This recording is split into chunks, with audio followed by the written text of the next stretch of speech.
जब जीवन का सफर डगमगाने लगता है, आगे अंधेरा ही अंधेरा दिखाई देता है, ऐसी दशा में भगवान गौतम बुद्ध के द्वारा दिए गए उपदेश जीवन को एक नया आयाम देने का काम करते हैं। इसलिए आज हम प्रेरणा से भरपूर जीवन में बदलाव लाने की क्षमता वाले उपदेशों के बारे में बताएंगे। एक बार महात्मा बुद्ध किसी गांव में लोगों को प्रेरित कर रहे थे। तभी उस गांव का एक बच्चा अपने पिता के साथ आया और उसने बुद्ध से पूछा, महात्मा, मैं स्कूल नहीं जाना चाहता। बुद्ध ने बच्चे से पूछा, ऐसा क्यों?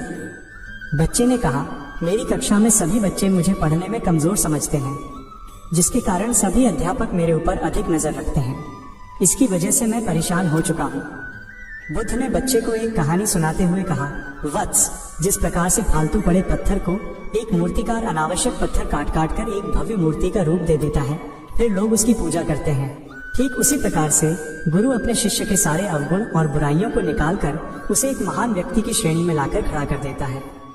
बुद्ध ने आगे कहा, जरा सोचो, अगर पत्थर उस छेनी और हथौड़ी की चोट को बर्दाश्त न कर पाए और वो टूट जाए, तो क्या वो पत्थर कभी मूर्ति बन सकता है? नहीं, बच्चे ने धीमे से कहा। बुद्ध बोले, इसी तरह अगर हम अपने आप को शिक्षक को समर्पित कर देते हैं तो वो हमारी कमजोरियों को निकालकर मंजिल तक पहुंचने का रास्ता दिखलाता है। गुरु हमें जीवन जीने का सार बताता है, इसलिए हमें उनकी आज्ञा का पालन करना चाहिए। एक बार गौतम बुद्ध अपने शिष्यों के साथ गांव की गलियों से होते हुए कहीं प्रवचन देने जा रहे थे। तभी रास्ते में उन्हें एक आलसी व्यक्ति दिखा जो कि एक पेड़ के नीचे आराम से लेटा हुआ था। उसकी पत्नी बच्चे को गोद में लिए हुए उसे फटकार लगा रही थी। वो बुद्ध को देख उनके चरणों में गिर गई और कहने लगी, महात्मन, मेरा क्या कसूर था जो मैं कष्ट उठा रही हूँ? कृपया मेरा मार्गदर्शन करें। बुद्ध ने पूछा, क्या बात है, मुझे बताओ।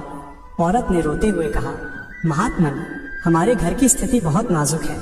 घर में कुछ खाने को नहीं है, मेरे बच्चे कल से भूखे हैं, लेकिन मेरे पति इस पीपल के पेड़ के नीचे आराम करते रहते हैं। घर में खाने के लिए अनाज कहाँ से आएगा, इसके बारे में ये कुछ भी सोचते नहीं है। महात्मा बुद्ध ने उस व्यक्ति से पूछा, तुम कोई काम क्यों नहीं करते हो जिससे तुम्हारा जीवन यापन हो सके? उस व्यक्ति ने कहा, स्वामी, मेरा जीवन व्यर्थ है, मुझे काम कौन देगा? मेरे अंदर कोई हुनर भी नहीं है। महात्मा बुद्ध ने पूछा, क्या कोई बच्चा जन्म से हुनर सीखकर पैदा होता है? उसने कहा, नहीं। बुद्ध ने समझाया, इसलिए अगर तुम जीवन में किसी एक क्षेत्र में अथाह मेहनत, लगन और परिश्रम करते रहोगे तो तुम उस क्षेत्र के सबसे ज्यादा ज्ञानवान व्यक्ति बन सकते हो। जो इंसान अपने जीवन जीने का मकसद भूल चुका हो, जो इंसान परिश्रम करना नहीं जानता, उसके जीवन की गति भी रुक जाती है, क्योंकि परिश्रम के बिना किसी के जीवन में उन्नति नहीं हो सकती। जिस प्रकार सुबह के भोर में चिड़िया अपने भोजन की तलाश में निकल जाती है और शाम को रैन बसेरे में आती है, ठीक उसी प्रकार हमें भी अपने जीवन का लक्ष्य निर्धारित करते हुए उसे प्राप्त करने की अटूट चाहत होनी चाहिए। आत्मविश्वास, मेहनत, लगन और परिश्रम के बल पर कुछ भी कर पाना संभव है। किसी गांव में हरिराम नाम का एक सेठ था। उसका व्यापार दिन दुगनी रात चौगुनी बढ़ता जा रहा था। देखते देखते वो अपने आसपास के सबसे अमीर व्यक्तियों की श्रेणी में शामिल हो गया। इस तरह से वो अपने आप को बहुत भाग्यशाली समझने लगा। उसने अपनी कमाई से बड़े बड़े मकान बनवा लिए और नौकर चाकर तथा बड़ी बड़ी गाड़ियां खरीद ली, लेकिन दुर्भाग्यवश उसके दिन फिर गए।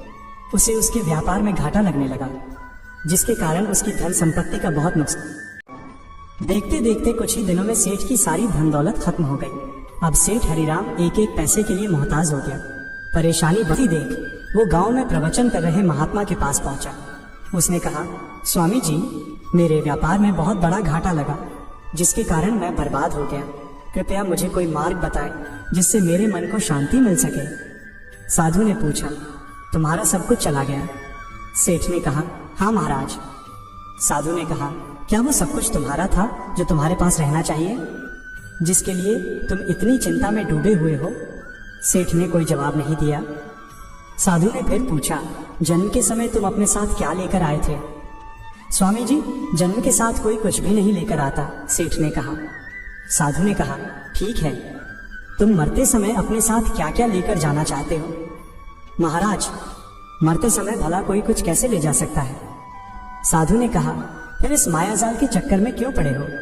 सेठ बोला, महाराज, जब तक मौत नहीं आ जाती मेरा और मेरे परिवार का गुजर बसर कैसे चलेगा? साधु ने हंसते हुए कहा, जो धन के भरोसे होता है उसका यही हाल होता है। आपको इस प्रभु परमात्मा ने सुंदर सुंदर हाथ पैर दिए हैं, उसे काम में लगाओ, परिश्रम करो और सबसे बड़ी बात, ईश्वर पर पूर्ण विश्वास रखो। तुम्हारे काम भी होते चले जाएंगे और तुम्हारे मन में शांति भी बनी रहेगी।